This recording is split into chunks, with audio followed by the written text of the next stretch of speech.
Hello, everyone. Today, I'm lucky to have a young Nepali with us. We have Utkarsh Uprety. Let's listen to him. Let's see what he has to say. Over to you. Please go ahead.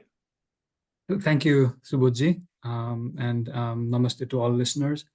It's wonderful to be here and share my experiences, my thoughts, my whatever I've learned over the years coming from Nepal. So I'll just maybe briefly introduce myself, and then we'll sort of dive deeper into anything that interests both of us.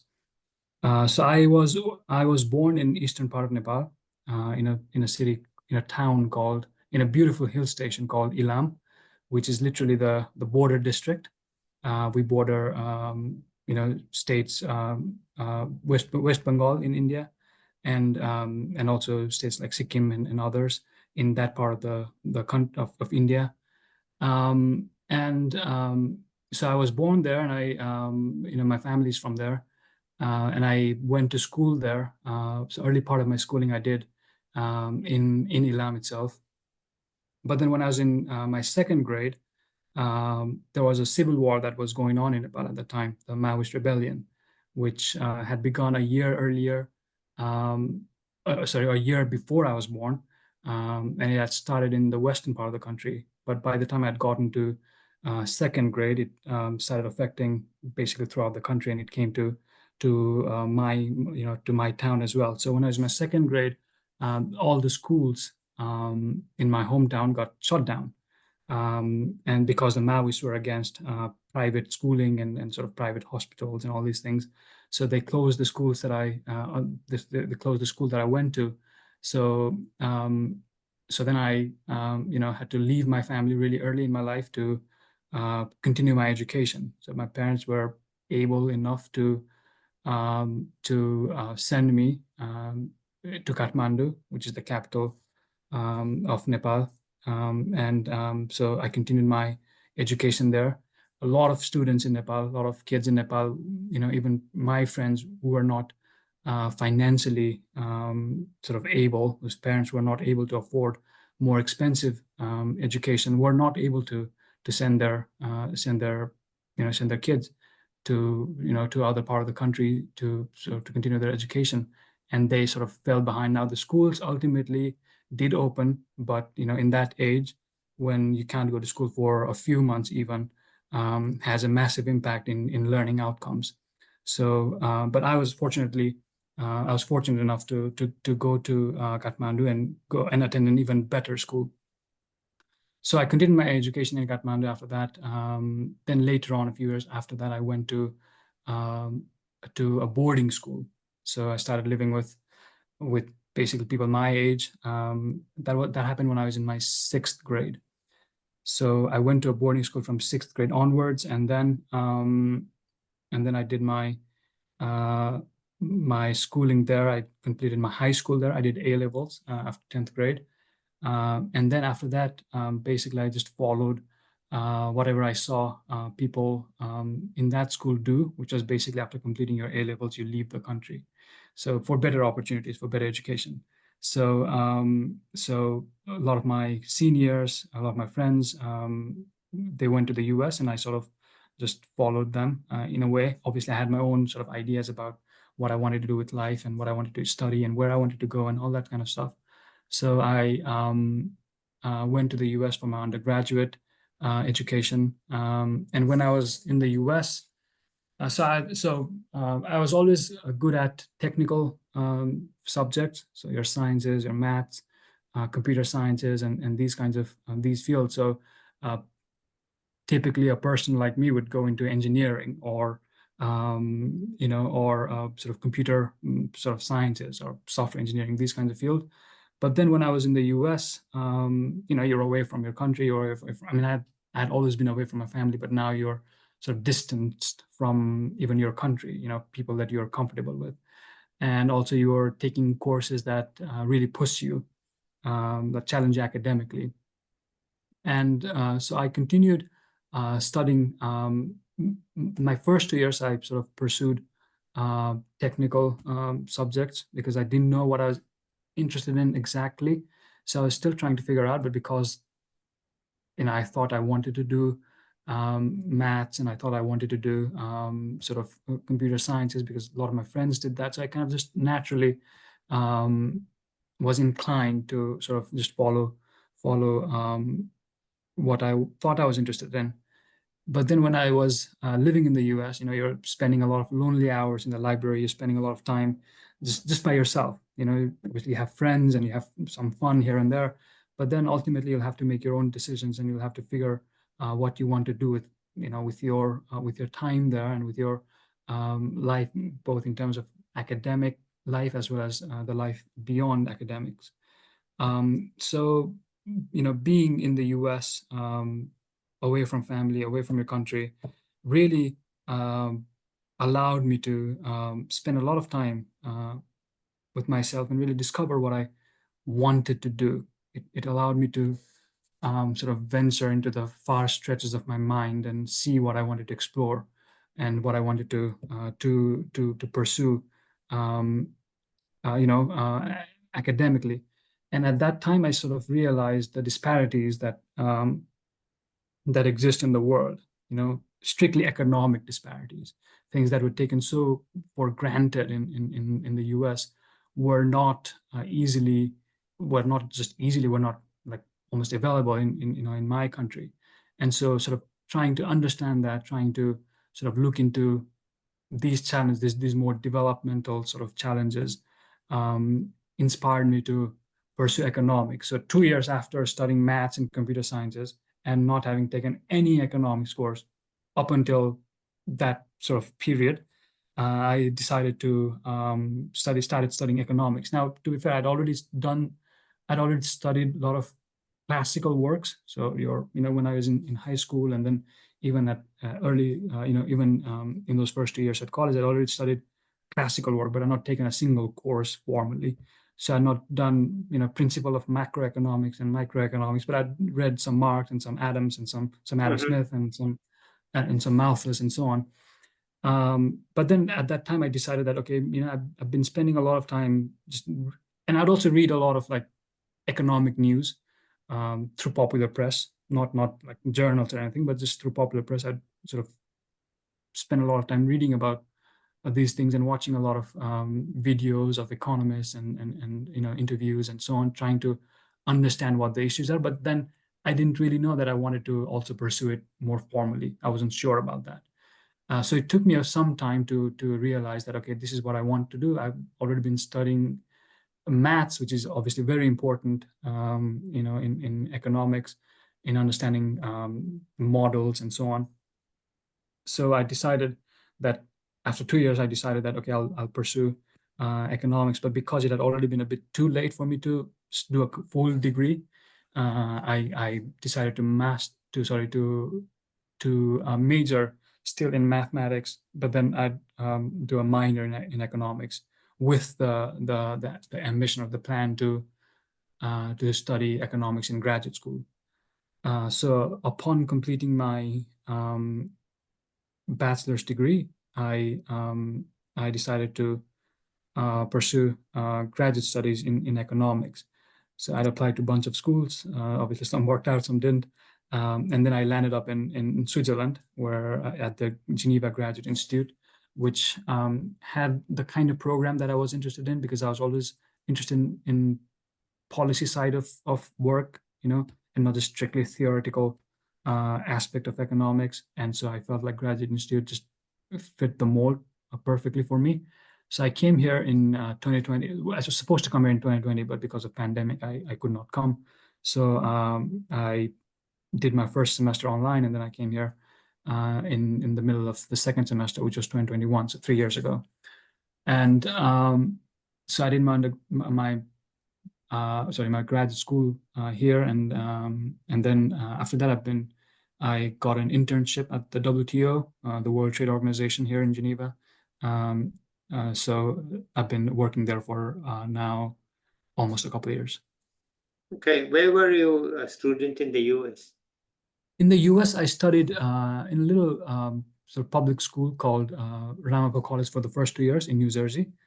And then I transferred after that because I decided to study economics. I thought the program in Rampo wasn't the right fit for me. I decided to move to transfer to Gettysburg College, which is in Pennsylvania. Yeah. Okay. All right. So, but these are small colleges, right? These are small. Yeah, I always had a bit of a fascination about like small private liberal arts school in the Yeah. US, in the middle of Yeah. nowhere. So I'd Yeah. always been inspired, watching movies and all these things. So I'd Yeah. always wanted Yeah. to, because those settings are a bit different than going to like big universities in Of big course, it's cities. completely different. They're a lot more intimate with professors, and Yeah. you can sort of mingle with them. And I learned a great deal just through interacting with them, which I would not have been able to do it at big universities. Yeah. So that was my idea, to go to sort of these kinds of schools, and they offered me scholarships and so on. So obviously that Okay. was part Wonderful. of it. Okay. So that was fine. And then how was it in Switzerland, the learning and the teaching? In Switzerland, so my experience was a bit hard because of the pandemic. So we are taking a lot of courses online, and now I suppose it's a bit more. I'm a bit more familiar with doing classes online, but there isn't that kind of an engagement. So there isn't that kind of an interaction that I wish there was, because you're just away from everyone, and you couldn't even hang out with friends and sort of, because I've always been the kind of person that goes to office hours and to talk to professors, but I wasn't able to do that here. I mean, I could have done it online as well, but it's not the same. So, but in terms of academics, as I said, a lot of the courses here, I mean, it's a standard economics master's program. So you do your basic macro, micro econometrics, 2 semesters of them, and then you sort of narrow down on things that you find interesting. So that's the program, but there's a lot of focus on policy. So a lot of IOs are around, a lot of international organizations are around. So professors are always in touch with people in these organizations. So there's always this, so people from these organizations, they come to give lectures and to sort of to share their experiences and learning and sort of inspire the students there. So there's a bit of a greater focus on policy work, I would say, than a normal economics sort of program in major universities, Okay. which is what I liked. So yeah, it was challenging. It was challenging the first 2 years. I mean, the first year especially was a bit exacting, but I think I coped with it well. Okay. And how is it to live there compared to To live, to live? How is it to live. for you? I mean, I like living in Europe. So compared to the US, so I like the public transport. I like sort of more like sort of more open sort of environment, I would say, than in the US in some ways. Yeah. So yeah. And how easy was it to get a job? Get a job. So it's difficult. I've seen a lot of people struggling, very talented people struggling to because it's difficult to get the internship first in these IUs, because a lot of things happen through connections, and you really have to know people who hire and these kind of things. But somehow or other, it works for some people, and fortunately, it worked for me. I got an internship, and maybe I should share a bit more about the work that I sort of do now and did before as an Well, intern. start from the internship and lead to the work. Yeah, so my internship, I got the internship in like right after I finished my thesis for my master's, which was like around this time in a couple of years ago, 2022. So the internship was I was supposed to, or rather, I was tasked to write a paper on small and vulnerable economies. So remember, this is just at the after the pandemic had sort of was over, and the topic of the paper was integrating small and vulnerable economies in the post-pandemic world. So it was a paper that was mandated by so that was in pursuance to the ministerial mandate in MC12. So me and one of my Desi friend also, Navya, we were the two interns working on this paper with a senior statistician. So it was supposed to be not a research as in like a deeply theoretically like model-based research work, more of a statistical research work, and that covered aspects as wide as commodities trading, services trading, tourism, inflation, FDI, e-commerce, all these things. So how these countries are doing, how they did before the pandemic, how to sort of understand the challenge that they face, and so on. So that was the paper, and the paper was sort of published, or was presented to the committee here at the WTO around May in 2023. And then now so the paper was really well accepted by the delegates here. And now there's going to be a follow-up paper to that. It'll be more specific, it'll sort of focus more on e-commerce, which is what a lot of these countries are trying to develop in this. So these countries are most of these countries are basically remote island nations in the Pacific, in the Caribbean, smaller countries in Asia. So islands like Vanuatu and Samoa and so on. But then it's a very eclectic mix in that there's also Panama in between, which is pretty well connected with global trading system. So yeah, it's a very interesting group of economists to study, and yeah, so that was the task. And then what happened? They gave you a job? And then so the job here, it's a bit actually it's a bit interesting, the situation in at most IOs in Geneva, because getting a job is a bit of a leap, in that there aren't many jobs around. So what happens in at most places is, if interns are lucky, or if their managers, their supervisors are happy and would like to keep them, then they offer them a short-term contract, which is basically to fulfill some of the short-term needs of the division, or of the work. So these short-term contracts could be as long as a year, and it could be as short as 3 months. So in every 3 months, they either renew or you're sort of let go.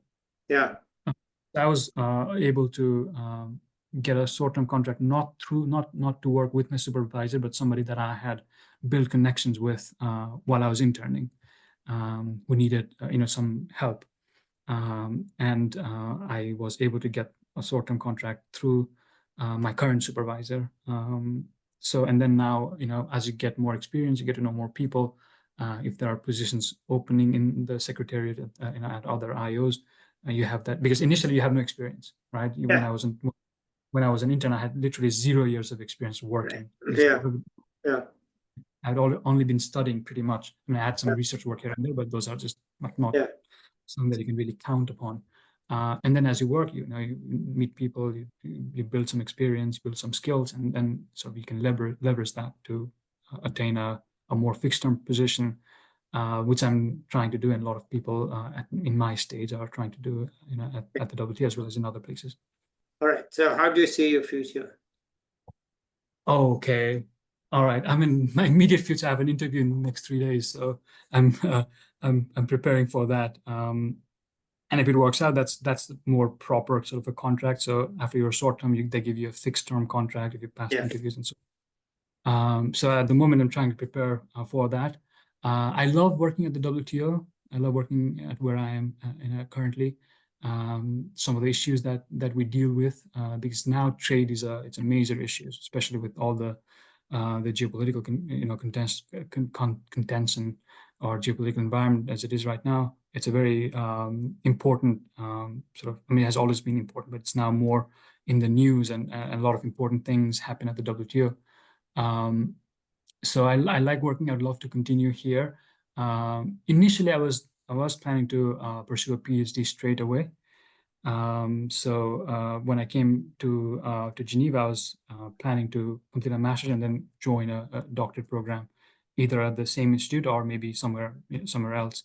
But then I had a change of thoughts. I thought that maybe I should get some experience and then learn, how it is to actually work in an organization, because I didn't have any of that experience. So I sort of pushed back my PhD plans. I also didn't know what I wanted to study exactly. I mean, I had some interest in international finance, international macroeconomics, even development. To be fair, I wasn't actually too interested in trade, but Um, there we go. Okay. Yeah. Well, your personal side doesn't come through at all. It's I'm mainly, sorry. your academic and this and that. So, tell us a bit about yourself. Myself, okay. So outside of work, I have quite a few hobbies. I'm a big football fan, which is it's not a reason why I moved to Europe, but it's like a an added sort of bonus because it's easy to follow football from here as opposed to following it from the US, where you had to wake up at 5 in the morning or 6 in the morning to watch football games. And it's not the reason, but it's like like okay, it's one of those things that you sort of think about once you come here. I also like cricket, so typical sort of desi hobbies, football, cricket, mostly cricket in India and in Nepal now. So nice time to be a football and cricket fan because Euro Cup is going around as well as the T20 World Cup, which is happening in the US for the first time. Yes. Yeah, and I like singing. I enjoy singing. I like hiking. Being from Nepal, like always liked hiking, and now in Switzerland, hiking is a major activity. Um, so yeah, those things. I like reading things. Yeah. What about food? How is it in the US and Europe? Okay. In the food wise, so I had always wanted to learn cooking in the sense that I always liked sort of cooking, although I didn't do much of it before I moved to the US, but I always was like, wanted to learn and try new things and that kind of stuff. So until I moved to the US, I never cooked. So my first experience of cooking an omelet is a story of its own. So not just my first three or four. I actually wouldn't like actually put oil before cracking the egg on the pan, and I couldn't figure out why my omelet weren't good. So it took me 4 or 5 attempts to realize that I had to actually put oil first in the pan to heat it up and then crack omelet. So yeah, that was a big like I mean I knew it, but I just like somehow that just like wouldn't Right. happen. But then I started cooking more regularly. Now I cook pretty much not almost everything, but I cook most of my meals. Um, and food wise in the US, I mean I was eating mostly on campus. Yeah. So basically, I ate whatever we were served. The first 2 years, when I was in that school in New Jersey, they mostly fed us. I mean, I mostly ate chips and like fries and hamburgers. And then later on, once I started living with a friend who was also a Nepali, and he was a good cook. So the deal was he would cook and then I would clean. Okay. So food wise, and I think food wise, it's better in Switzerland because the portions are smaller. So you don't necessarily have to count calories every time you go out or something like that. And it's also expensive to eat out. So most people actually like until I got this job, I would mostly just eat by myself. But my food is mostly desi food. So bhat, like rice and dal, Yeah. and Yeah. I just had momos. So yeah. Yeah. Yeah. Yeah. Of course. All right. Anything else you want to add here? Yeah, just maybe a few words on sort of just my thoughts on where they see people go missing in terms of like what kinds of skill sets we can add perhaps because I feel like a lot of us are talented in terms of the technical side of the work and these things, but I feel like what we struggle with, and I'm obviously guilty to it, is building personal relations, whether it be at work or outside.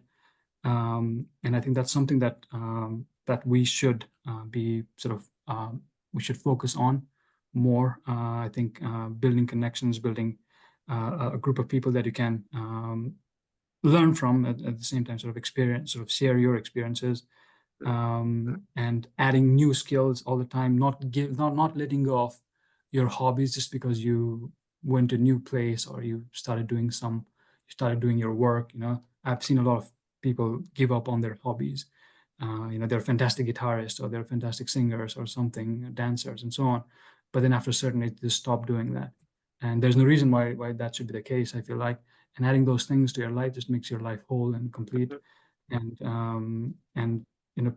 also I think something that all of us can relate to is we're really taught the importance of things like yoga and meditation from early on, but not a lot of people actually practice that. Even like especially younger people I've seen. But I feel like personally in my life, meditation and these sort of exercises have been really helpful. So that's something that I would perhaps suggest people try more. And that just makes one's life more sort of easy and sort of help with other aspects of life, to including work and academics and so on. Okay. All right. I think we can end this now, right? Yeah. Okay. Okay. So thank you, Utkarsh. It has been a pleasure to listen to you. And as I told you at the beginning, that there's no need for me to talk much because you have more interesting things to say. I've listened to them very carefully and heard you all. And it's a pleasure to listen to young people who tell us about what they're going through and what life means to them. Okay, let's end it here. I'll be back with another young person or an expert soon. Till then, bye everybody.